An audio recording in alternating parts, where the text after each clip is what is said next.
Corona virus की वजह से देश भर में लगे लॉकडाउन के बीच भारत सरकार ने हालात को धीरे धीरे सामान्य करने की तरफ एक बड़ा कदम उठाया है।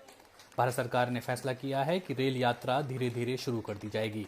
भारतीय रेलवे ने 12 मई यानी मंगलवार से ट्रेनों को फिर से चलाने का निर्णय लिया है। शुरुआत में केवल 15 रेलगाड़ियों को चलाया जाएगा, जो गंतव्य स्थलों तक पहुंचकर वापसी यात्रा भी करेंगी।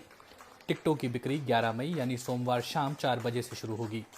रेल मंत्रालय की ओर से जारी प्रेस रिलीज में ये जानकारियां दी गई हैं। 12 मई से 15 जोड़ी रेलगाड़ियां चलाई जाएंगी, यानी कुल 30 रेलगाड़ियां सफर करेंगी। ये सभी विशेष रेलगाड़ियां होंगी। ये रेलगाड़ियां नई दिल्ली से इन 15 शहरों में आएंगी और जाएंगी। दिल्ली से पटना, दिल्ली से रांची, दिल्ली से हावड़ा, दिल्ली से डिब्रूगढ़, दिल्ली से अगरतला, दिल्ली से बिलासपुर, दिल्ली से भुवनेश्वर, दिल्ली से सिकंदराबाद, दिल्ली से बेंगलुरु, दिल्ली से चेन्नई, दिल्ली से तिरुवनंतपुरम, दिल्ली से मडगांव, दिल्ली से मुंबई सेंट्रल, दिल्ली से अहमदाबाद और दिल्ली से जम्मू तवी।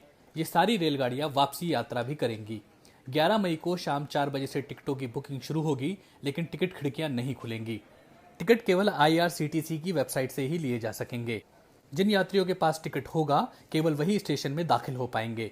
यात्रियों को मास्क लगाना होगा, इन सभी की स्क्रीनिंग होगी और जिनमें बीमारी का कोई लक्षण नहीं होगा, उन्हें ही रेल में सवार होने दिया जाएगा। ट्रेनों की समय की सूचना कुछ देर बाद दी जाएगी। रेलवे ने यह भी बताया है कि इसके बाद कुछ और ट्रेनों को चलाने की योजना भी है, जिस बारे में बाद में जानकारी दी जाएगी।